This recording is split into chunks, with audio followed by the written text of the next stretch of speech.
আজকের ভিডিওতে আমি একটি ঈদ কার্ড বানাতে যাচ্ছি। ঈদ কার্ডটি বানানোর জন্য প্রয়োজনীয় কাগজ, কম্পাস, কাটার, মেজারমেন্ট টেপ লাগবে।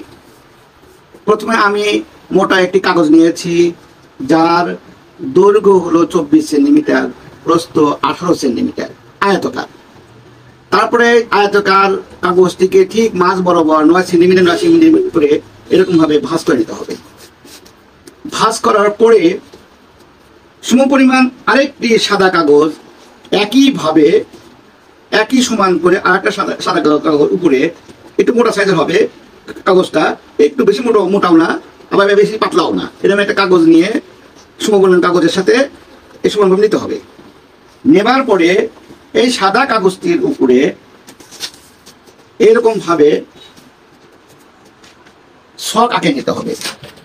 শকটা স্কেল দিয়ে দাগ দিয়ে নিয়ে এরকম সমানভাবে গ্রুপ কেটে স্কেল দিয়ে দাগ দিয়ে সমানভাবে গ্রুপ কেটে তারপরে ঠিক এইভাবে তৈরি করে নিতে হবে।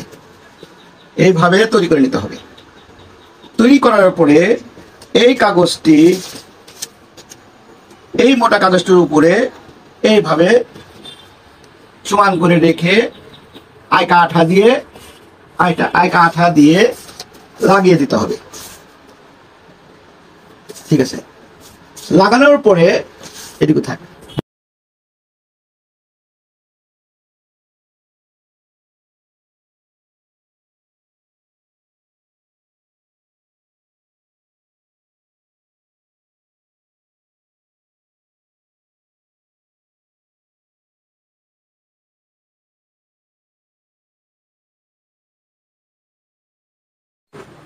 চতুর সাইডে পছন্দ মতো, বিশেষ করে আমার পছন্দ মতো নকশা আঁকিয়ে নিয়েছি।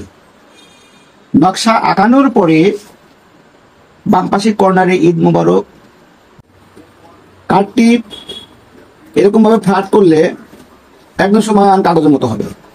আবার এই কার্ডটা যখন এদিকে ভাঁজ করবেন তখন মাঝখানে একটা ঘর ফুটে উঠবে, এরকম ঘর। আচ্ছা, আবার যখন কোথাও রেখে দিবেন তখন আবার এভাবে চাপ দিয়ে এইভাবে সুন্দরভাবে রেখে দেওয়া যাবে। আবার যখন কাউকে দেখানোর ইচ্ছা থাকবে তখন এইভাবে কাঠটা খুলে দিলে আবার ঠিক মাঝখানে সেই আগের ঘরটা ফুটে উঠবে। ধন্যবাদ। যদি আপনাদের এই ঈদ কার্ডটি তৈরি করা ভালো লাগে তাহলে আপনারা আমাকে সাবস্ক্রাইব করবেন, লাইক দিবেন, শেয়ার করবেন।